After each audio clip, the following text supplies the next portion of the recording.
નમસ્કાર વિદ્યાર્થી મિત્રો, આપ સર્વે મજામાં હશો, ખુશ હશો. વિદ્યાર્થી મિત્રો, મનોવિજ્ઞાન ધોરણ 12 કે જેમાં આપણે 2 પાઠનો અભ્યાસ અગાઉના લેક્ચરોમાં પૂર્ણ કર્યો. એક છે બુદ્ધિ અને બીજો છે શીખવાની ક્રિયા. હવે આપણે પાઠ ત્રીજો કે જે ટૂંકમાં એમ કહેવાય ક્રમની દ્રષ્ટિએ પહેલો છે, જેનો આપણે અભ્યાસ આજથી શરૂ કરીશું.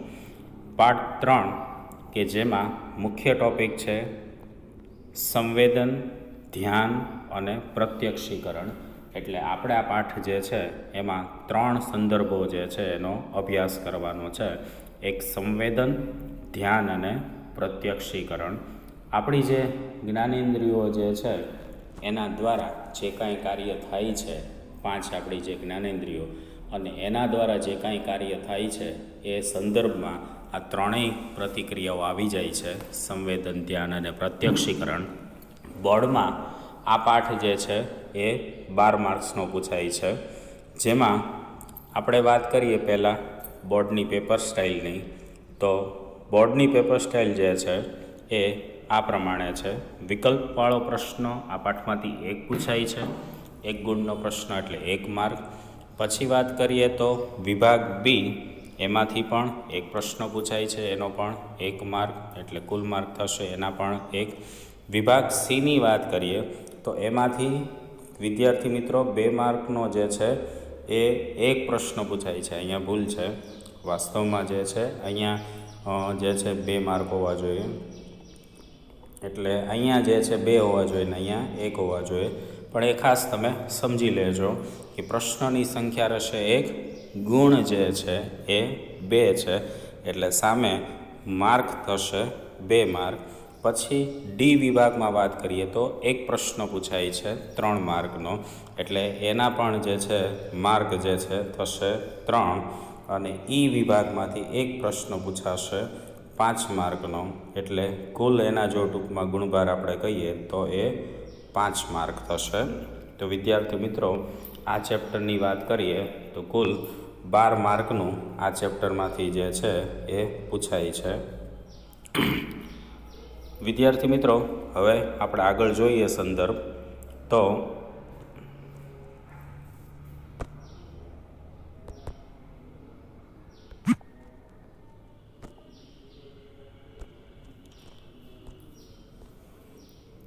ચાલો હવે આપણે આગળનો સંદર્ભ જોઈએ તો આપણે જોશું પહેલાં પ્રસ્તાવના.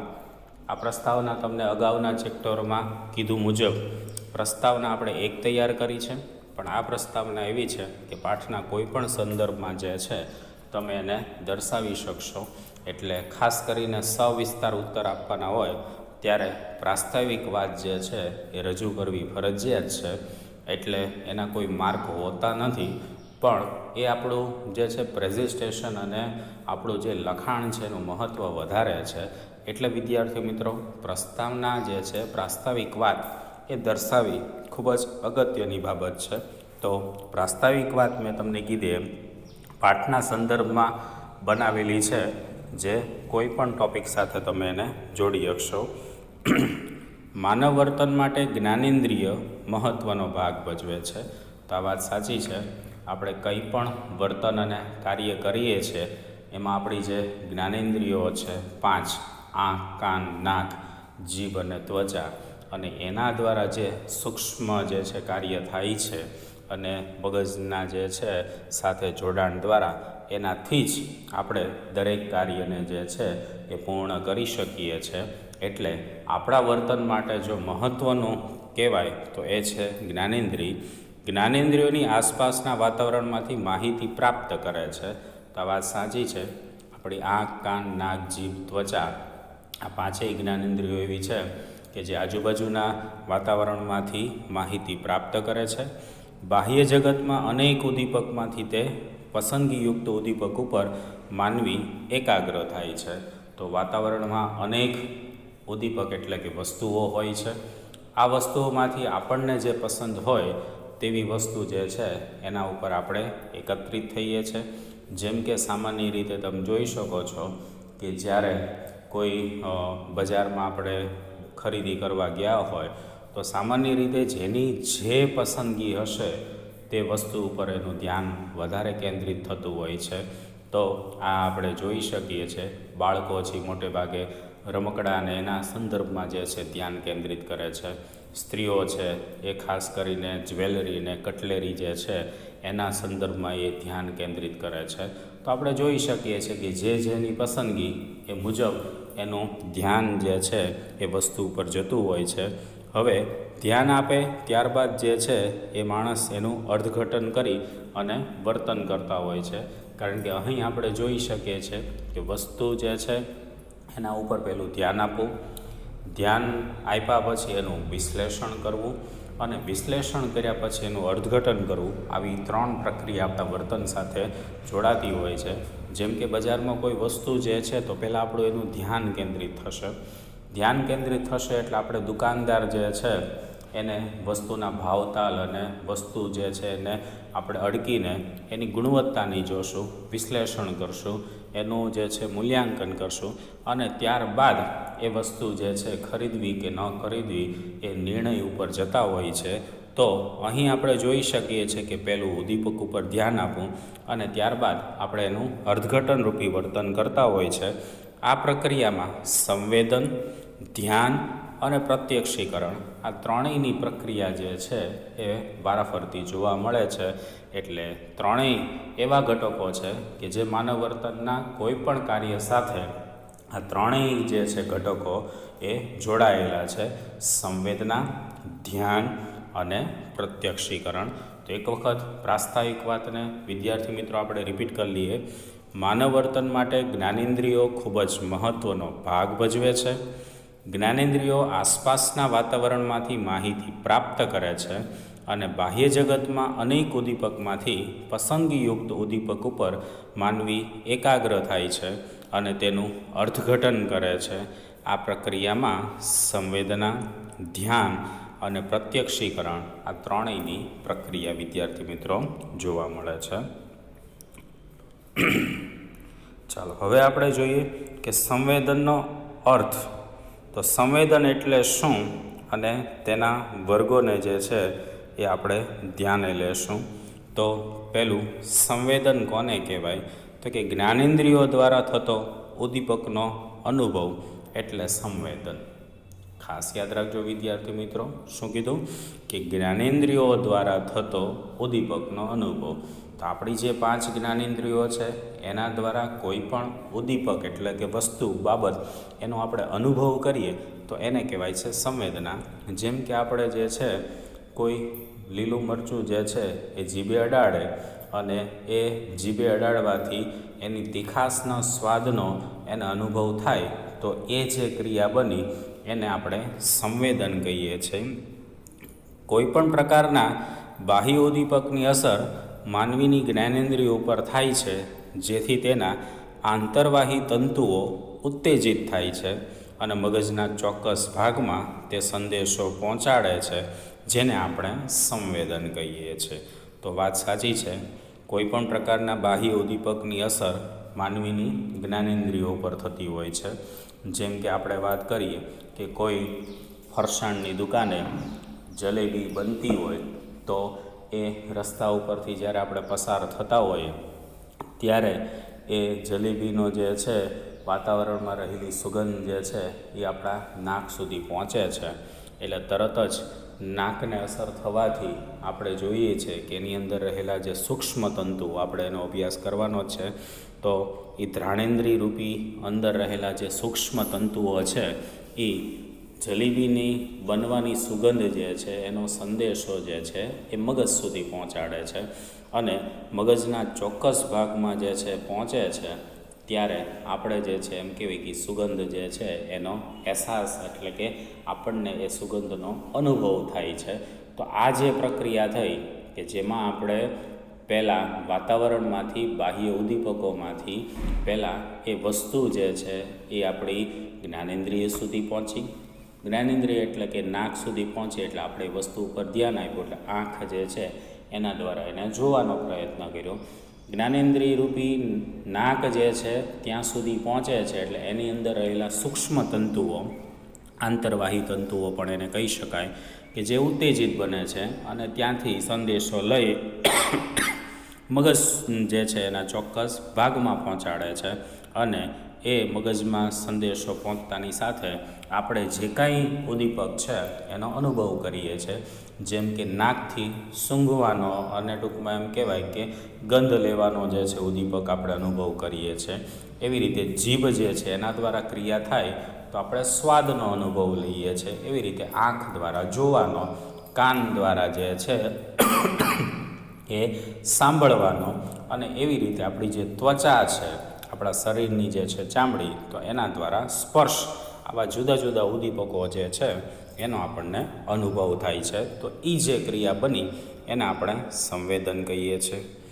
સંવેદન એટલે કે સભાન અવસ્થામાં સર્જાતું એવું પરિવર્તન કે જે ચેતાતંતુઓની ઉત્તેજના મગજના સંવેદન કેન્દ્ર સુધી પહોંચતા ઉત્પન્ન થાય છે. તો સંવેદન એટલે કે સભાન અવસ્થામાં સર્જાતું એવું પરિવર્તન કે જે ચેતાતંતુઓની ઉત્તેજના મગજના સંવેદન કેન્દ્ર સુધી પહોંચતા ઉત્પન્ન થાય છે. તો આ વાત સાચી છે. આપણી બે અવસ્થા છે, સભાન અવસ્થા, બરાબર, અને બીજી ટૂંકમાં એમ કે અસભાન અવસ્થા. તો જ્યારે આપણે સભાન અવસ્થામાં હોઈએ છીએ ત્યારે આ વસ્તુનું પરિવર્તન જે છે આપણી સાથે જોડાતું હોય છે.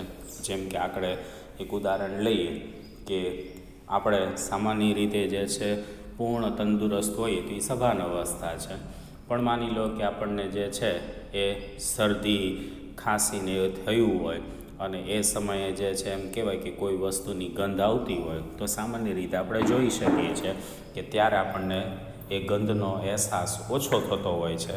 પણ જ્યારે આપણે પૂર્ણ તંદુરસ્ત હોઈએ છીએ તો એવી જે સભાન અવસ્થા છે ત્યારે એવું ચોક્કસ પરિવર્તન સર્જાય કે જેમાં ચેતાતંતુઓની ઉત્તેજના મગજના સંવેદન કેન્દ્ર સુધી પહોંચે. તો આ વસ્તુ જે મેં હમણાં જ તમને કીધી એમ કે આપણી જ્ઞાનેન્દ્રિયની અંદર રહેલા ચેતાતંતુઓ સૂક્ષ્મ તંતુઓ કહેવાય, આંતરવાહી તંતુઓ કહેવાય, કે જે સંદેશો છે એ ત્યાંથી ઉત્પન્ન કરે છે અને એ સંદેશો જે છે એ મગજના કોઈ પણ જે છે એના સાથે જોડાયેલા કેન્દ્ર સુધી પહોંચે છે.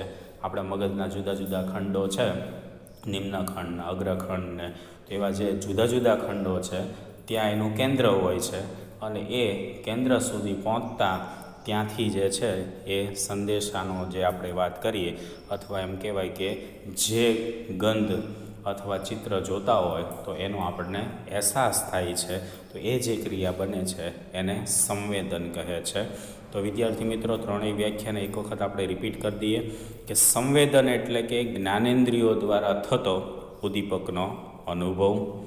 બીજું, કોઈપણ પ્રકારના બાહ્ય ઉદ્દીપકની અસર માનવીની જ્ઞાનેન્દ્રિયો પર થાય છે, જેથી તેના આંતરવાહી તંતુઓ ઉત્તેજિત બને છે અને મગજના ચોક્કસ ભાગમાં એ સંદેશો છે એ પહોંચે છે, જેને પણ આપણે સંવેદન કહીએ છીએ.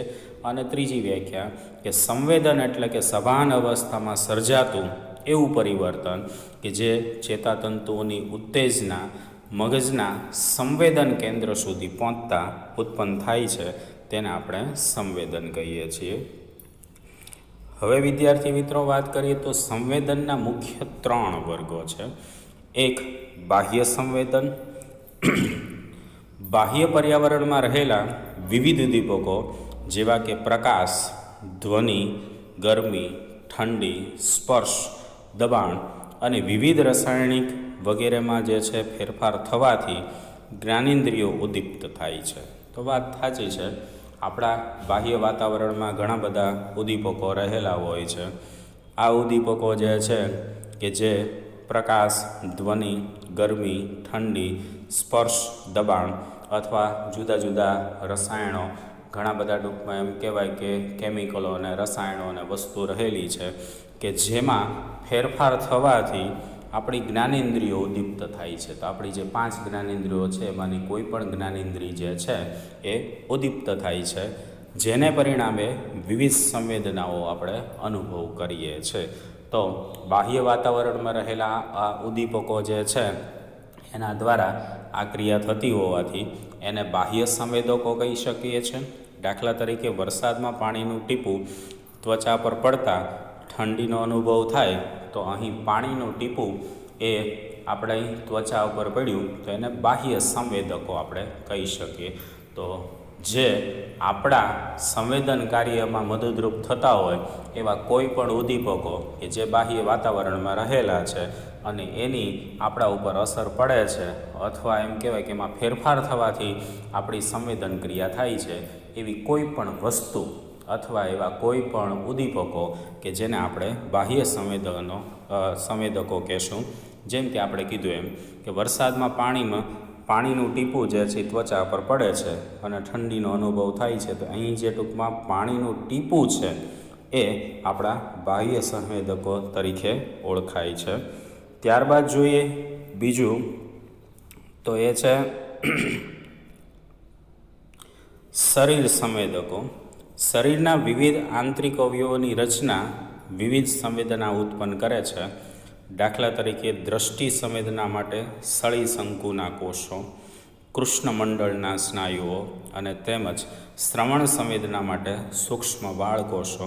તો જે ઉદ્દીપક અથવા જે વસ્તુ આપણી જ્ઞાનેન્દ્રિયો સાથે જોડાયેલી છે અને એ સંવેદન કાર્યમાં મદદ કરે છે તો એના શરીર સંવેદકો તરીકે ઓળખવામાં આવે છે.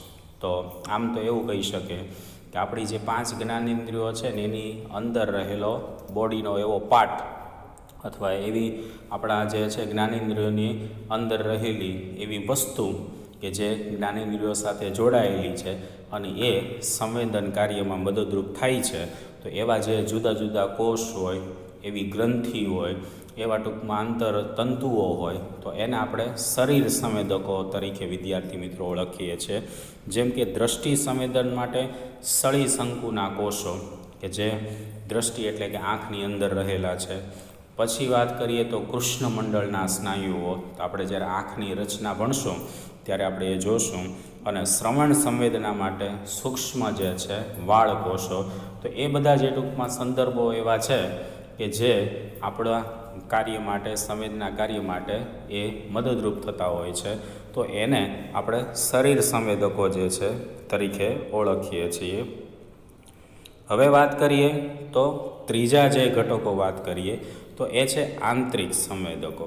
તો શરીરના આંતરિક અવયવોમાં ફેરફાર થવાથી સંવેદનનો અનુભવ થાય છે એને આંતરિક સંવેદકો કહેવામાં આવે છે. તો જો એક વસ્તુ યાદ રાખજો, આપણા વર્તનની 2 ક્રિયા જોવા મળશે. એક, બાહ્ય વાતાવરણના કોઈ પણ ઉદ્દીપકો જે છે એની અસર થાય અને સંવેદના અનુભવીએ તો એ અલગ વસ્તુ છે.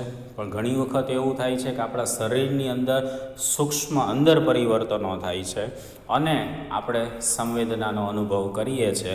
તો એને માટે જવાબદાર જે કાંઈ ઉદ્દીપકો અથવા એ વસ્તુ છે એને આપણે આંતરિક સંવેદકો કહેશું. વિદ્યાર્થી મિત્રો ખાસ યાદ રાખજો, હજુ હું પણ એક વખત રિપીટ કરું છું કે આપણા શરીરની અંદર આંતરિક ફેરફાર થવાથી બાહ્ય ઉદ્દીપકની કોઈ અસર નહીં. સમજો, જેમ કે હું તમને એક ઉદાહરણ આપું કે કંઈ પણ જે છે રસ્તામાં પસાર થતાં આપણને ભૂખ નથી લાગી, આપણે ભોજન કરેલું છે, ત્યારે રસ્તામાં જે છે નાસ્તાની કંઈ પણ જે છે લારી જોવા મળે તો આપણું ધ્યાન ખેંચાતું નથી. તો એનો મતલબ એવો થયો કે એ સમયે આપણી આંતરિક જે છે પ્રક્રિયા એટલે કે ભૂખ લાગવી એ કાર્ય થતું નથી. તો એ જે આંતરિક ભૂખ લાગવી એ જે ઉદ્દીપક છે એ આપણા આંતરિક સંવેદકો છે. કારણ કે સંવેદન કાર્ય માટે અંદરથી ઉત્પન્ન થતી જે પ્રતિક્રિયા છે એ પણ ઘણીવાર જવાબદાર હોય છે. તો ભૂખ લાગે તો તરત જ નાસ્તાની લારી ઉપર ધ્યાન જશે, રેસ્ટોરન્ટ ઉપર ધ્યાન જશે. પણ ભૂખ ન હોય ત્યારે આપણે ઘણી વખત એ ધ્યાન નથી પણ આપતા. તેનો મતલબ એવો થયો કે બાહ્ય ઉદ્દીપકો એકલા જ નહીં પણ આપણા શરીરની અંદર રહેલા આંતરિક સંવેદકો જે છે એ પણ સંવેદન કાર્ય માટે એટલા જ મદદરૂપ થાય છે. તો શરીરના આંતરિક અવયવોમાં ફેરફાર થવાથી જે સંવેદનનો અનુભવ થાય તો એને આંતરિક સંવેદકો કહેશું. દાખલા તરીકે હોજરી ખાલી થવાથી ભૂખ લાગવી, ગળામાં શોષ પડવાથી તરસ લાગવી. તો આવી જે કાંઈ ક્રિયા થાય છે એ આંતરિક સંવેદક રૂપી થાય છે. તો હોજરી છે, અથવા ટૂંકમાં એમ કહેવાય કે ગળામાં સોસ પડવો એટલે તરસ લાગવી, તો આવી બધી પ્રતિક્રિયાને આપણે આંતરિક સંવેદકો કહેશું. પરંતુ વ્યક્તિએ સંવેદનની અનુભૂતિમાં તફાવત જોવા મળે છે. તો આ વાત સાચી છે. ઘણી વખત આપણે જોઈ શકીએ કે સામાન્ય જે છે એમ કહેવાય કે વાતાવરણમાંથી આવતી ગંધ જે છે, તો સામાન્ય ઘણા માણસોને એ ગંધ બેચેન કરતી હોય, અને ઘણી વખત એવું બનતું હોય કે એ ગંધ જે છે એ બીજા માટે નોર્મલ હોય. જેમ કે આપણે ખાસ આવું ક્લાસરૂમમાં પણ ઘણી વખત થતું હોય છે. હું જ તમને કહું તો મારી સાથે પણ આ સંદર્ભ છે કે ભાઈ કોઈ વિદ્યાર્થી સ્ટ્રોંગ જે છે પરફ્યુમ છાંટીને આવે છે, તો હું તમને કહું કે મારી જે છે એમ કહેવાય કે એના સ્થિતિ ઉપર એની વધારે અસર થાય છે. મને તરત જ માથું ચડવા લાગે છે. અને આવું તમને કહું ઘણા બધા સાથે થતું હોય છે. ઘણા વિદ્યાર્થીઓ જે છે એ સ્ટ્રોંગ પરફ્યુમને જે છે એ ગંધને સહન નથી કરતા, જ્યારે ઘણા એવાય છે કે જેને એ ગંધની કોઈ અસર જે છે જોવા નથી મળતી, અથવા એને ઉપર સામાન્ય અસર થાય છે અને એને એ પસંદ આવે છે. તો કહેવાનો મતલબ એવો છે કે વ્યક્તિની સંવેદનની અનુભૂતિમાં તફાવત જોવા મળશે. મતલબ દરેક વ્યક્તિની સંવેદનની અનુભૂતિ જે છે એ સમાન જોવા મળતી નથી. ઇન્દ્રિયોની વિશિષ્ટ તાલીમ કે અનુભવ દ્વારા સંવેદનોને વધુ મજબૂત બનાવી શકાય છે. તો એ પણ છે, આપણી જે ઇન્દ્રિયો છે એની વિશિષ્ટ અને તાલીમ અને અનુભવ કરીએ તો આપણી સંવેદન કાર્ય છે એને આપણે મજબૂત બનાવી શકાય. જેમ કે આંખ જે છે અને કાન છે એને આપણે ઉદાહરણ લઈએ કે એની સંવેદના જો આપણે મજબૂત બનાવવી હોય તો પહેલી વસ્તુથી કે આંખની અને કાનની માટે મેડિટેશન ધ્યાન કરવું જોઈએ. બીજું કે આંખ જે છે એને મજબૂત બનાવવા માટે આપણે દૂરની નાની એવી ઝીણી દેખાતી જે વસ્તુ છે એને જોવાનો જે છે એ પ્રયત્ન કરવો જોઈએ, જેનાથી આપણી જ્ઞાનેન્દ્રિયની કાર્યશૈલી છે એ મજબૂત થાય. એવી રીતે કાનની વાત કરીએ તો દૂરથી આવતા નાના જે અવાજો છે એને સમજવાનો અને સાંભળવાનો જે છે એ પ્રયત્ન કરવો જોઈએ.